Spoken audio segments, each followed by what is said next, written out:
गुलबर्गा शहर में मुसलसल तौर पर 2 महीने से ज़ायद हम अवामी बेदारी का प्रोग्राम कर रहे हैं। अवाम तक पहुंचकर अवाम की राय जानने की कोशिश कर रहे हैं और अवाम में ये जो मिल्लत के सामने जो मुसलसल तौर पर हमले हो रहे हैं उन मामलात को आपके बीच में रखने की एक छोटी सी पहल कर रहे हैं। इलेक्शन कमीशन डेट डिक्लेयर कर चुकी है। इस 10 तारीख से नॉमिनेशन शुरू है और अगले 10 तारीख को इलेक्शन है। तो आपके बीच में इन गुज़िश्ता 5 सालों में जो मिल्लत के सामने मुसलमानों को अपनी शरीयत साबित करने के लिए CAA NRC का मामला आया, उसके बाद से लेके हमारी बच्चियों के लिबास पर, हिजाब पर सवाल उठाए गए, हमारी इबादत घरों के अजान के मामले में आवाज़ उठाया गया, हमारे खाने पर सवाल उठाए जा रहे हैं, हमारे मुसलमानों के 4% रिजर्वेशन को रद्द कर दिया गया, अड़ंद के अंदर हमारी दरगाहों के अंदर जाकर के लोग पूजा करने की बात कर रहे हैं, दंगे फसाद हो रहे हैं, वहां पर मुसलमानों को 1 से 65 लोगों को जेल को भेजा गया, 10 खवातीन हमारी माँ और बहनों को जेल को भेजा गया। ये तमाम मामले आपके बीच में है। कोविड के दरमियान रमज़ान के महीने में 4-5 हज़ार इफ्तार के दरमियान 2 साल पहले आपको याद होगा यही रमज़ान के मुबारक महीने में कोविड था और बाहर निकलने पर इफ्तार का परमिशन हम लोग हुकूमत से बात करके, डिस्ट्रिक्ट एडमिनिस्ट्रेशन से बात करके परमिशन लिए तो इफ्तार के वक्त जो बाहर जाते थे रोजगार, उनको पकड़ के जो है केस फाइल किया जा रहा था। 4 से 5 हज़ार लोगों को फाइल किया गया। यहाँ पर ये जो इलेक्शन होने जा रहा है ये गुलबर्गा शहर के एक तारीख के अंदर एक नए इतिहास को लिखने का इलेक्शन है। यहाँ पर हमको एक फैसला लेना है। यहाँ पर एक फैसला जो 5 साल में सीट बचाने के नाम पर सीट बचाना है, वरना बीजेपी जीत जाएगी का नारा बुलंद किया गया और मोहतरमा को जिताया गया।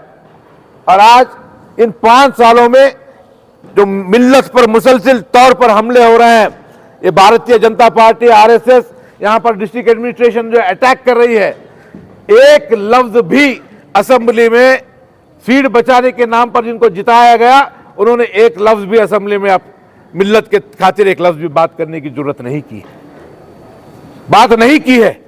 ये बहैसियत मुसलमान मस्जिद में आते में खड़े होकर हम कह रहे हैं एक लफ्ज मिल्लत के लिए, ना हिजाब के लिए, ना गोश्त के लिए, ना अजान के लिए, ना हमारे मुस्लिम नौजवानों को जेल भेजा गया जब बात कर रहे हैं, ना 4% रिजर्वेशन के लिए बात कर रहे हैं। किसी मामले पे आप बात नहीं कर रहे, मगर इलेक्शन जब आता है तो सीट बचाने के नाम पर, देखो भाई हमको सीट बचाना है, सीट बचाना है, सीट बचाने के नाम पर जो है वोट बीजेपी का डर बता करके इलेक्शन जीतने की साजिश हो रही है नहीं हो रही। आज आप उनसे पूछना है, आप उनसे पूछना है कि 5 साल हमने तो सीट बचा ली थी, किसी एक मामले में मुसलमानों को महसूस हुआ है कि यहां पर ये सीट हमारी है? नहीं है। ये सीट मिल्लत की सीट नहीं है। ये सीट जो बची हुई है ये कांग्रेस की सीट है। कांग्रेस के नंबर बढ़ाने के लिए है, मिल्लत के लिए नहीं है। मिल्लत के लिए आवाज उठाने के लिए सीट नहीं।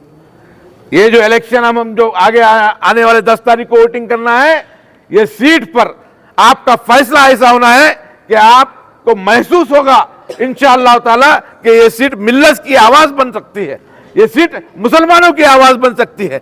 ये सीट जो फासिस्ट RSS बीजेपी जो मुसलमानों के खिलाफ आए दिन उंगलियां उठा रही है, उसके खिलाफ मजबूती से खड़ा होने वाली आपकी आवाज हो सकती है इंशाअल्लाह ताला। आज मुसलसिल तौर पर इन 5 साल 2 इलेक्शन हारा हूं, मगर हिम्मत नहीं हारा हूं। जब भी मिल्लत के खिलाफ जो भी मामला आ रहे हैं, आपका ये भाई बेबाकी से आगे बढ़ के लड़ रहा है। लड़ रहा हूं कि नहीं लड़ रहा हूं? NRC के अंदर लड़ रहा हूं, अड़ंद के मामले के अंदर जाकर के लोगों को मैयत को खांदा दे करके दफनाने का काम कर रहा हूं, तमाम लोगों को जेल से बाहर निकालने के लिए पहल कर रहा हूं।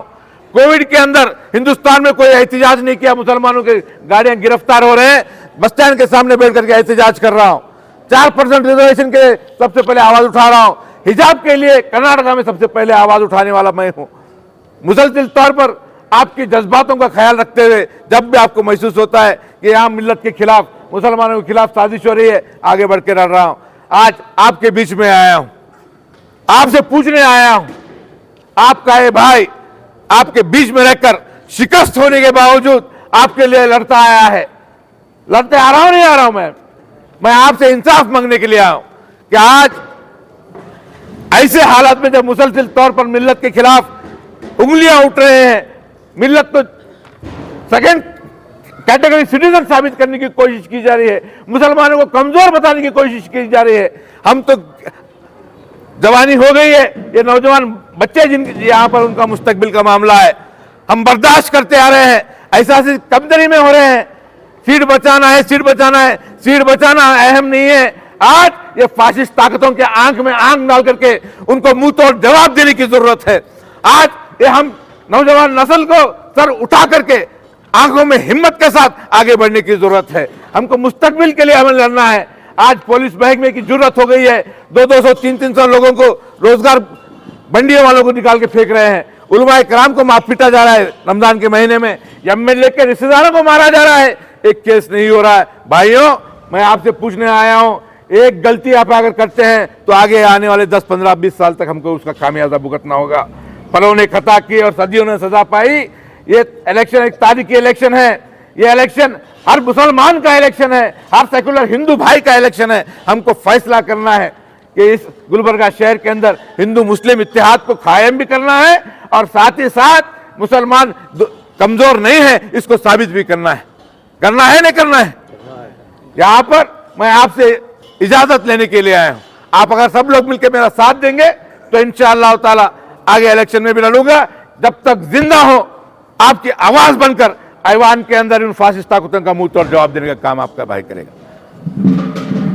आगे बढ़ूं भाई, इतने कमजोर आवाज में होने वाला नहीं है।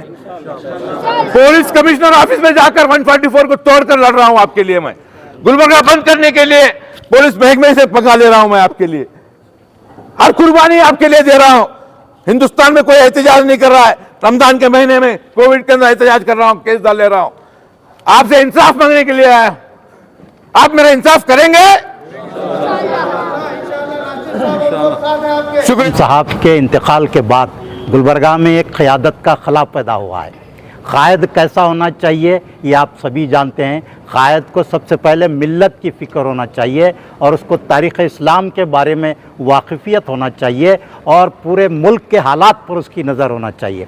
और क़ायद ऐसा होना चाहिए कि वो न सिर्फ़ मिली मसाइल को बखूबी जानता हो बल्कि उनको हल करने की सलाहियत भी रखता हो और उन मसाइल को, मिल्लत के मसाइल को मुताल्लिक़ा फ़ोरम्स में, चाहे वो असम्बली हो या असम्बली के बाहर हो, उसको पेश करने की बेबाक सलाहियत रखता हो। तो ये सारी खूबियाँ जो हैं इस वक्त नासिर हुसैन उस्ताद में पाई जा रही हैं और हमारी ये ज़िम्मेदारी है कि हम एक सफ़े दुवम की क़यादत को, सेकेंड लाइन की लीडरशिप को आगे बढ़ाएं।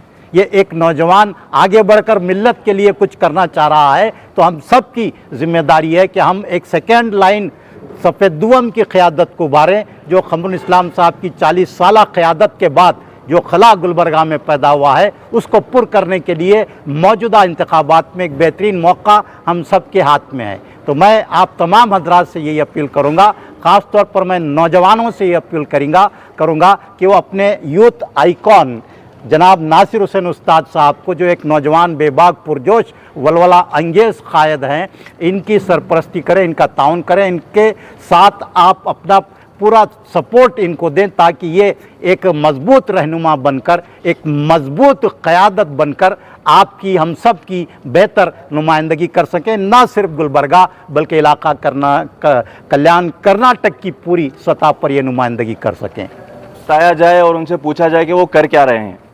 अमूमन हम सियासत को और इस्लाम को दोनों को जुदा जुदा कर बात करते हैं, लेकिन दीन का एक अहम हिस्सा सियासत भी है। इसीलिए कायदीन को बुलाकर उनसे पूछना कि उन्होंने किया क्या है और उनका काम क्या रहा है मिल्लत की खातिर, ये बहुत ज़रूरी है।